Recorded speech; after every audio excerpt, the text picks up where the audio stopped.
Beliau masih ada, masih hidup. Tentunya makna masa di lemudingku artinya setelah beliau tidak ada secara fisik, yaitu setelah meninggal dunia. Banyak yang layamut wala yahya. Malah lebih jelek lagi itu tadi justru menjadi lawan, menjadi musuh, nauzubillah. Maka kita jangan masuk dalam golongan itu. Kita mengharap untuk mendapatkan syafaat dari Rasulullah Sallallahu Alaihi Wasallam. Tentunya jalur kita adalah jalur yang paling dekat kepada kita. Tidak akan mungkin tiba-tiba mengandalkan diri aku turut Nabi doang. Apa manik Nabi ya wah lagu tintok lesung bedak. Mana jalur mana bisa nyampe? Kalau ndak jalur yang paling dekat dan yang paling dipercaya, yang paling diyakini, ndak mungkin. Oleh karena itu bagi kita walillahil hamd jalur Maulana Syekh. Insya Allah seperti kata salah seorang kiai dulu yang hadir di Hultah kalau tidak salah Hultah ke-60, dikatakan oleh Syekh Habib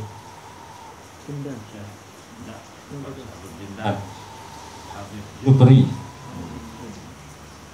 yang dulu di waktu Maulana Syekh, di mana beliau menyatakan Maulana Syekh ini adalah kita yakin bahwa beliaulah salah satu dari ulama yang akan menghadap kepada Rasulullah Sallallahu Alaihi Wasallam demi umatnya, maka Rasulullah menerima usulan, keluhan, penyampaian daripada ulama-ulama tersebut. Maka Maulana Syekh termasuk di situ. Jadi siapa yang membela, siapa yang bersama, siapa yang mendukung Maulana Syekh, maka insya Allah akan mendapatkan syafaat. Amin. Insya Allah amin. Tentunya jalur prosedur para ulama, mulai dari guru-guru beliau yang sudah tidak asing lagi. Insya Allah, Bapak Ibu Saudara sekalian, jadi bagaimana yang saya sampaikan tadi, yaitu summastaqim, yaitu dengan istiqomah. Setelah kita menyatakan diri, apalagi menganggap diri NW asli, jangankan NW asli, NW baru NW umpamanya, tapi yakin, maka istiqomah. Istiqomah di sini adalah seperti tadi, yaitu tidak gentar dengan apapun karena sudah yakin. Istiqomah itu adalah merupakan wasiat atau penegasan dari Syekh Hasan Muhammad Al-Masyad kepada Maulana Syekh pada tahun 70, kalau salah tahun 72-an, yaitu terutama di era politik yang dahsyat sekali. Gara-gara politik yang dahsyat waktu itu sampai Maulana Syekh kan dikafirkan gara-gara politik. Jadi politik yang licik, politik yang berkritik. Apa yang kritik? Iman dan dakwanya. Sampai berani orang mengatakan, melontarkan hoak yang baru sekarang kita dengar istilah, yaitu dikatakan Maulana Syekh keluar dari Islam. Tapi beliau tidak peduli dengan itu, tidak pernah surut dengan itu. Justru keluar kampanye, menjadi juru bicara. Dan beliau menggagas cara-cara, dan itulah yang menjadi cara-cara nasional. Alhamdulillah Maulana Syekh adalah orang yang berjasa berjasa kepada kita warga Nahdlatul Ulama, tentunya lebih jelas lagi berjasa kepada seluruh warga Lombok, berjasa kepada seluruh warga NTB, yaitu mulai dengan mendirikan madrasah.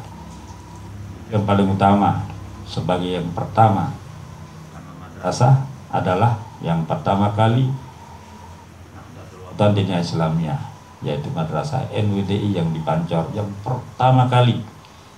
Belum ada madrasah di tempat lain, ya termasuk yang di apalagi di Kota Mataram.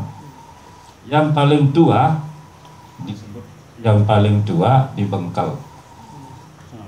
Paling tua untuk NU yang ada di Lombok. Paling tua untuk NU, tapi bukan paling dulu ada. Jadi madrasah yang di Bengkel maupun apalagi Kediri lebih belakang lagi, dan yang lain adalah belakangan.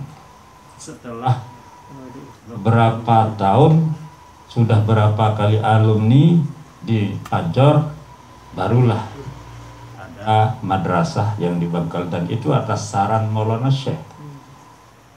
Atas saran Maulana Syekh kepada Tuan Guru Haji Muhammad Saleh Hambali. Beliau menugaskan untuk memegang estafet perjuangan Nahdlatul Ulama. Setelah Maulana Syekh sebagai kader Nahdlatul Ulama pertama, sebelum namanya NTB, sebelum disebut NTB, sudah kecil. Jadi Maulana Syekh kader pertama yang disebut dengan konsulat. Lalu setelah beliau sibuk dengan mendirikan madrasah, cabang-cabang madrasah yang di Pancor, berdiri mendirikan madrasah di berbagai tempat, yaitu yang pertama tentunya yang di Kelayu yang namanya As-Sa'adah dulu, yang sekarang menjadi pondok pesantren Darus Sa'adatain. Nurul Yakin di Peraya di Karanglebah, itu berdirinya tahun 42. Kemudian Nurul Islam di Sakra, Nurul Iman di Mamben, itu yang di tahun 42. Nah, lalu berikutnya tahun 43, termasuk Darul Muttaqin yang di Perian, dan seterusnya. Setelah berbanyak cabang-cabang madrasah yang dilahirkan di beberapa tempat, menjadi kesibukan Maulana Syekh, sehingga merasa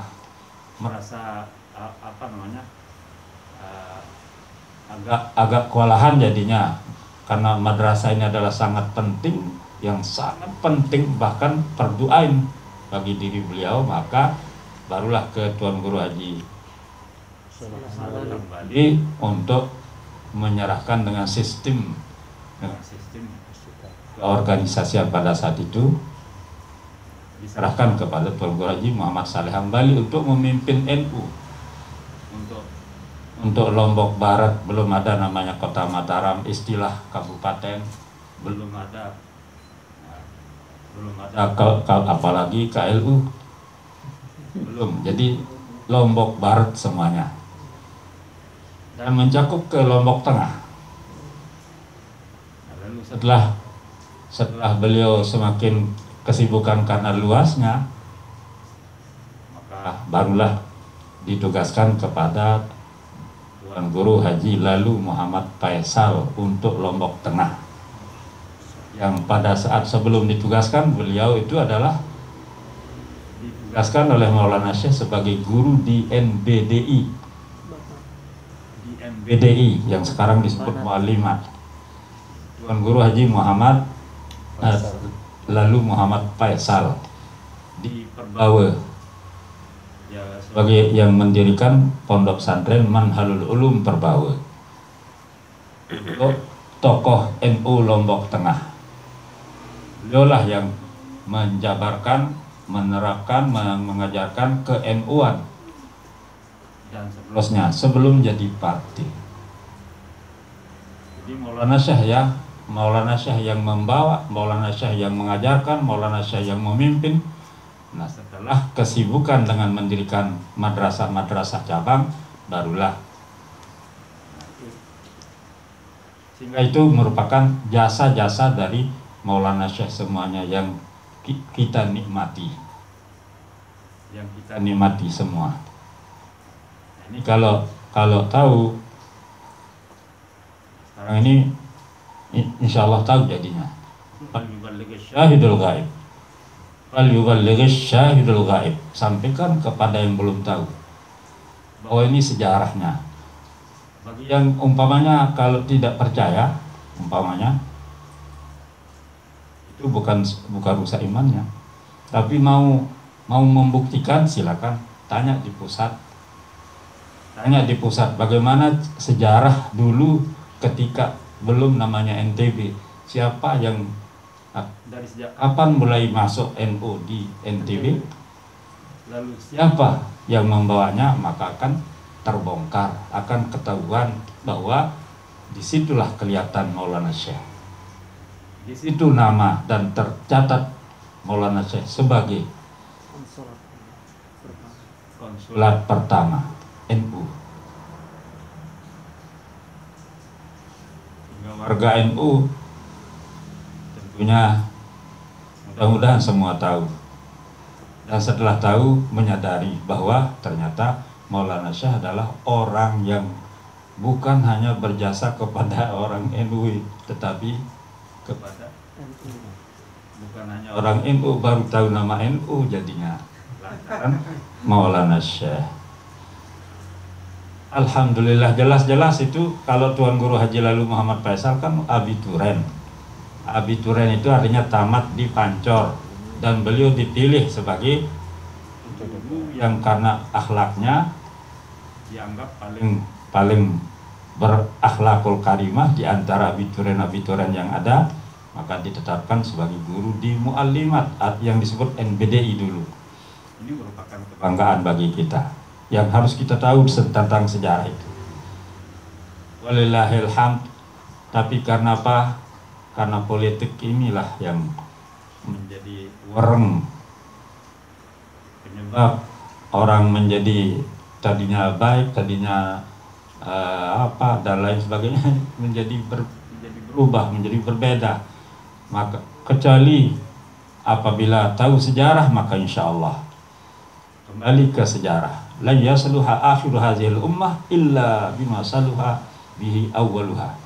Maka ndak akan bisa tenang, ndak akan bisa baik di akhir kalau tidak kembali menurut yang di awal dulu di sejarahnya. Maka ketahuilah dan yakinlah bahwa Maulana Syekh lah yang paling banyak berjasa, sehingga itulah salah satu dasar beliau juga disebut Maulana Syekh. Maulana Syekh yang dulu kan disebut Tuan Guru Bajang yang pertama. Beliau disebut Tuan Guru Bajang. Tapi dengan kriteria. Apa kriterianya disebut Tuan Guru Bajang? Mulai dari kalau orang Sasak, kalau masyarakat menyebut Tuan Guru Bajang lantaran mesak Tuan Guru Bajang. Tuan Guru linsir doang. Ya.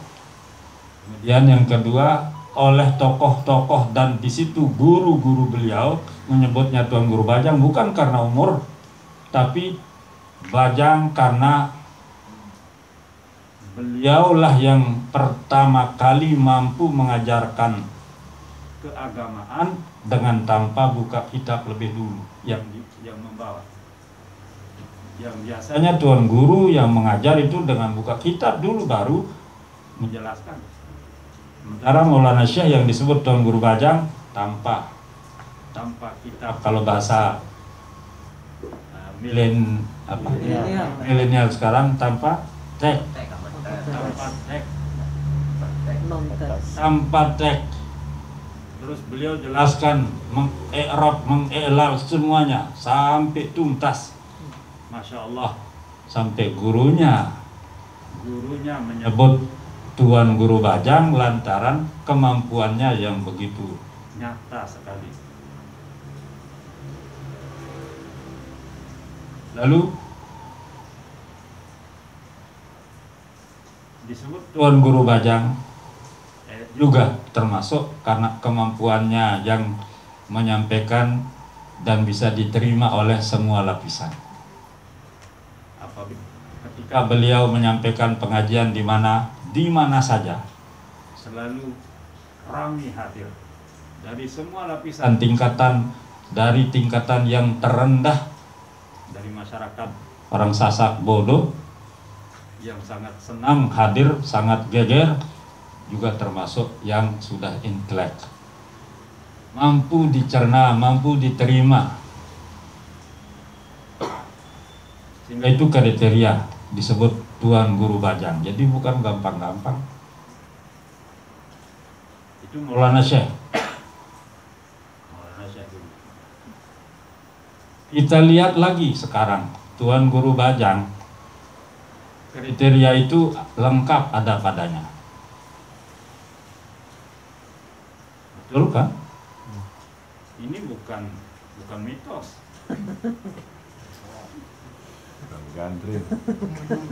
Ini bukan mitos, bukan hanya keyakinan, tetapi kenyataan. Pertama, memang Bajang. Begitu pulang dari Mesir, ya memang Bajang. Tetapi ternyata menyampaikan langsung pertama kali, memang di Pancor pertama kali. Yang nyebutnya Tuan Guru Bajang adalah pengurus Masjid At-Taqwa Pancor pertama kali. Ya, itu yang pertama. Karena diingat oleh pengurus masjid bahwa kemiripannya dengan Maulana Syekh, nininya yang dulu pada waktu disebut Tuan Guru Bajang. Masya Allah. Dan betul, Tuan Guru Bajang kan mampu menyampaikan dengan tanpa teks, dihadiri, disimak oleh semua tingkatan sampai presiden, ya sampai presiden, menteri, semua macam yang tinggi di situ. Masya Allah, itulah kita syukuri, alhamdulillah. Tapi kita tidak akan membanggakan hanya dengan itu. Kita untuk diri kita saja. Maka terserah orang mau mengatakan apa, biarkan aja. Karena istilah Tuan Guru itu bukan keturunan. Tuan Guru adalah gelar dari masyarakat. Siapa yang digelari Tuan Guru oleh masyarakat? Orang yang mengajar keagamaan di masyarakat. Itu yang disebut guru. Kalau sudah haji disebut Tuan Guru. Kalau yang tidak ngajar di masyarakat, bukan guru namanya, tapi Pak Guru. Pak Guru namanya kalau ngajar di sekolah. Ya, kan masih sampai sekarang. Pak Guru.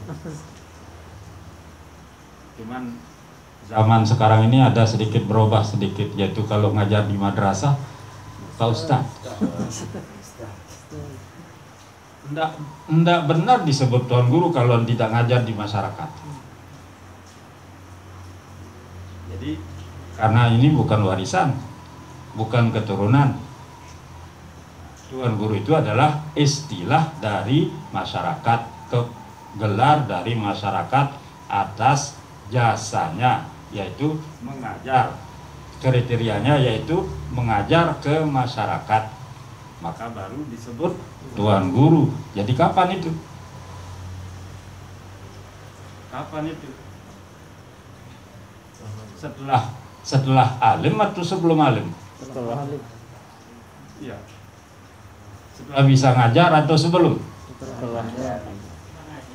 Iya, kan ini kriteria dari masyarakat setelah ngajar dan mampu mengajarkan masalah keagamaan dengan bahasa yang dipahami oleh masyarakat. Ya, jadi bukan guru kalau tidak ngajar di masyarakat sepintar apapun. Jangankan bodoh.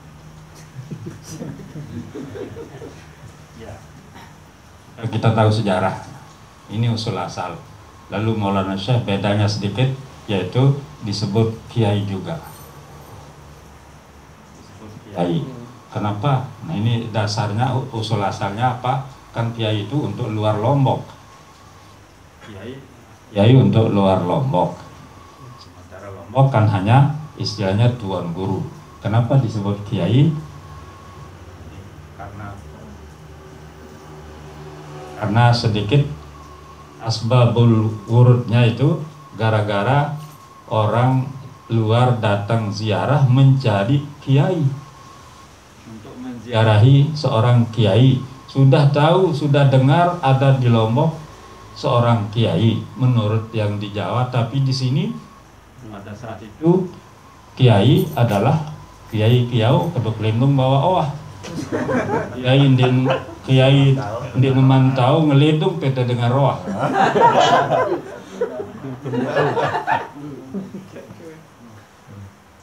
Ya, karena pernah salah alamat. Begitu turun di Lembar, orang luar daerah mau ziarah ke kiai. Di mana rumah kiai? Kiai siapa? Yo kiai. Kiai yang memang kita mau cari kiai. Kalau di Lombok ini banyak kiai. Setiap kampung ada kiai. Hebat sekali Lombok. Setiap kampung ada kiai. Iya. Terus kiai yang mana yang mau dicari? Ndak ingat namanya. Yang jelas kiai. Pokoknya kiai. Kita mau ziarah. Dibawalah ke seorang kiai, ternyata kiai yang ditunjuk itu dia kiai. Masa itu Pak Kiai? Menurut mereka, karena pas nyekelelun impan manok. Ya itu kan masalah pekerjaan boleh juga kan tak apa-apa. Tapi menurut mereka baru lihat, masa itu kiai? Tapi karena sudah ditunjuk, dikatakan itu kiai, terusnya nanya, Bapak kiai? Iya, betul. Kaget ini, ada apa? Kami mau ziarah. Dari mana tahu saya? Ya itu ceritanya, agak sedikit panjang. Salah alamat kan? Di sini kiai jabatan, kalau di sana kiai gelar. Akhirnya karena bukan ini yang dituju, sebenarnya salah. Jadi mohon pengunjung ini mohon berdoa. Walau hanya satu masalah kami mohon berkah, yaitu selain mohon doa, mohon petua, yaitu tentang apa misalnya masalah keagamaan. Akhirnya ngecok. Ya ini nggak bisa, ini bukan bidang kami. Yuk siapa? Oh kalau yang masalah-masalah seperti ini ya tuan guru. Nah baru tuan guru siapa ini? Oh kalau yang masalah ini ya tuan guru terutama. Nah barulah disebut tuan guru Pancor. Tuan guru Pancor yaitu Maulana Syekh. Diajak sampai di sana, baru begitu sampaikan kemudian Maulana Syekh keluar. Begitu dilihat pertama, belum nanya, belum saja sudah, oh iya memang ini beneran jelas. Baru kita lihat saja sudah kelihatan sinarnya, kelihatan meyakinkan. Masya Allah.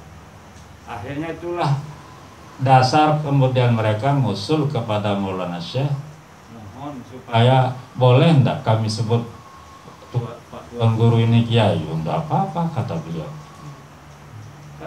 Istilah Lombok itu tuan guru, kalau di sana di Jawa istilahnya kiai. Iya, tapi kami tidak tahu nama tuan guru. Istilah tuan guru kami tidak tahu. Boleh tidak kami sebut kiai? Tidak apa-apa. Boleh. Cuman hanya beda istilah. Akhirnya